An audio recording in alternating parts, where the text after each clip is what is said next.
2023 के छत्तीसगढ़ विधानसभा चुनाव में भाजपा ने मोदी की जो गारंटी दी थी उसमें कहा गया कि अगर वह सत्ता में आती है तो कक्षा पहली से 8वीं तक के स्कूली बच्चों को मध्याह्न भोजन के अतिरिक्त अब सुबह का नाश्ता भी देगी।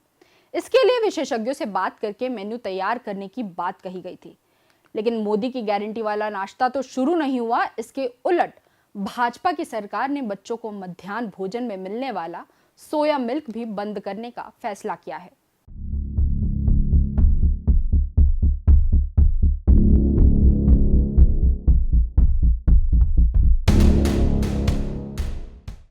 नमस्कार, जरूरी बात में आपका स्वागत है। छत्तीसगढ़ में मुख्यमंत्री अमृत योजना के तहत राज्य के प्राथमिक और माध्यमिक स्कूलों में सप्ताह में एक दिन सोया मिल्क देने की शुरुआत 2017-18 में की गई थी। इससे पहले आंगनबाड़ी में 3 से 6 साल तक के बच्चों को मीठा दूध देने का काम राज्य सरकार शुरू कर चुकी थी।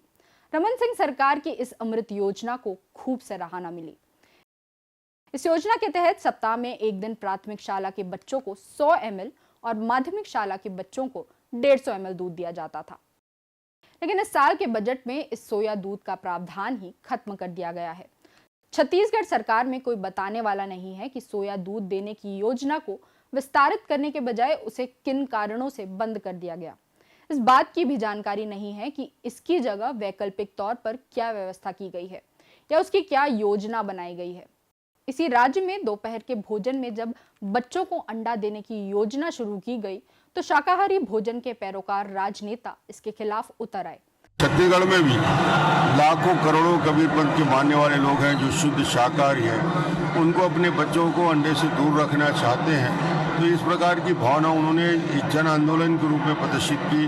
बहुत बड़ा प्रदर्शन उन्होंने किया और भविष्य के लिए चुनौती भी दी है, तो सरकार को इस पर विचार करना चाहिए। मध्याह्न भोजन में अंडा, खीर और दूध देने की बात है, उसका कुछ संगठन विरोध कर रहे हैं। हमने विधायकों ने ज्ञापन के माध्यम से माननीय मुख्यमंत्री जी से निवेदन किया है, आग्रह किया है। उसमें ऑप्शन है कि अगर कोई शाकाहारी है तो उनके लिए दूध, फल की अन्य भी विकल्प खुले हैं, तो इसको विरोध नहीं करना चाहिए। पूरे छत्तीसगढ़ में कुपोषण का प्रतिशत बहुत ज़्यादा है। अगर सरकार की एक महत्वाकांक्षी योजना है बच्चों को कुपोषण से बाहर निकालने की बात है, तो सरकार का निर्णय स्वागत योग्य है। अंडे के कारण लोगों की भावनाएं आहत होने लगी। अब सोया दूध को भी बंद कर देना बताता है कि सरकार में शामिल नेता और अफसर असल में बच्चों के पोषण और आहार को लेकर न तो गंभीर है और न ही चिंतित। स्कूली बच्चों को सोया दूध बंद करने का काम उस भाजपा सरकार ने किया है जिसने 2023 के विधानसभा चुनाव में 8वीं तक के स्कूली बच्चों को सुबह का नाश्ता भी देने की गारंटी दी थी। राज्य में 2 जगहों पर कथित रूप से पायलट प्रोजेक्ट के तौर पर सुबह के नाश्ते की योजना को शुरू भी किया गया। जनता पार्टी की सरकार माननीय डॉक्टर रमन सिंह ने प्रारंभ कर दी थी और योजना संचालित हो रही है। आज हम लोग कोरबा जिला में बच्चों को स्कूल आए और पढ़ाई शुरू करने के पहले उनको पौष्टिक नाश्ता मिल जाए, इसका व्यवस्था पहले चरण में हम लोगों ने कोरबा नगर निगम क्षेत्र के सभी शासकीय स्कूलों में कर रहे हैं और हमारे जिला के पौड़ी उपरौरा ब्लॉक के जो पिछड़ा क्षेत्र है वहाँ इस नाश्ता का व्यवस्था कर रहे हैं ताकि शिक्षा का माहौल अच्छा बने, बच्चों को रुझान हो, पढ़ाई में उनका मन लगे। इस उद्देश्य से कर रहे हैं। मैं देश के माननीय प्रधानमंत्री नरेंद्र मोदी जी को धन्यवाद दूंगा कि उन्होंने डीएमएफ का अधिकार हमको दिया और उसी डीएमएफ के माध्यम से हम योजना संचालित कर पा रहे हैं।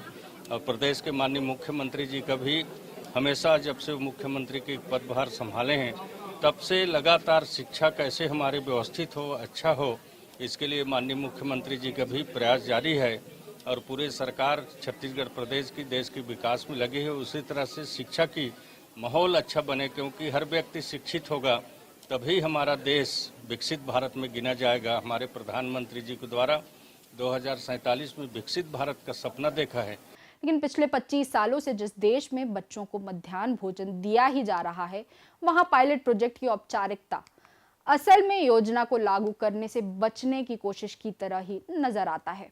मध्याह्न भोजन या मिड डे मील योजना की शुरुआत केंद्र की तरफ से 1995 में हुई थी और 2001 में इस योजना में पका हुआ ताज़ा भोजन देने का काम शुरू हुआ।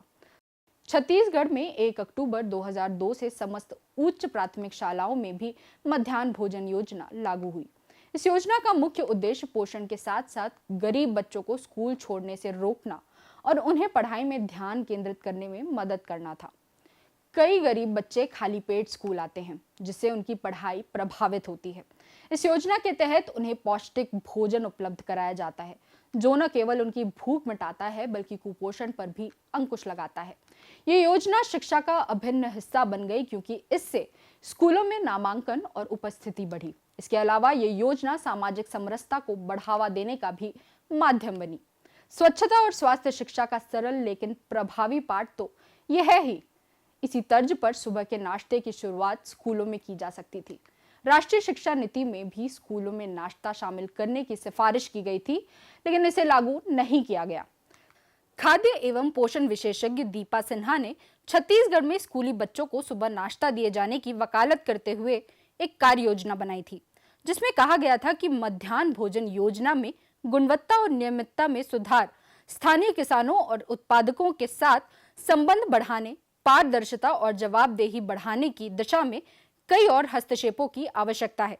स्कूली भोजन कार्यक्रम बच्चों के पोषण स्तर को बेहतर बनाने में योगदान दे सकता है, जिसमें इसे एक तरीका सुबह के नाश्ते को शामिल करना है।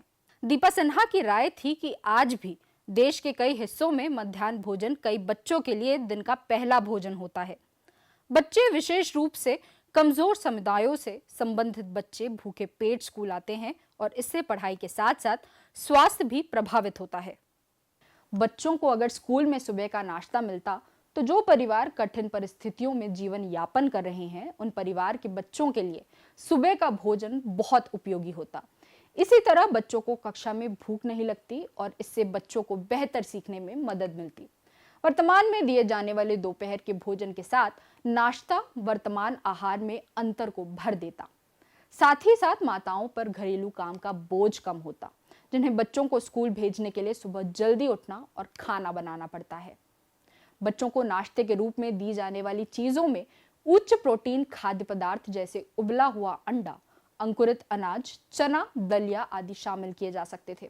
राज्य में पोषण संस्थान के परामर्श से एक मेन्यू तैयार किया जा सकता था।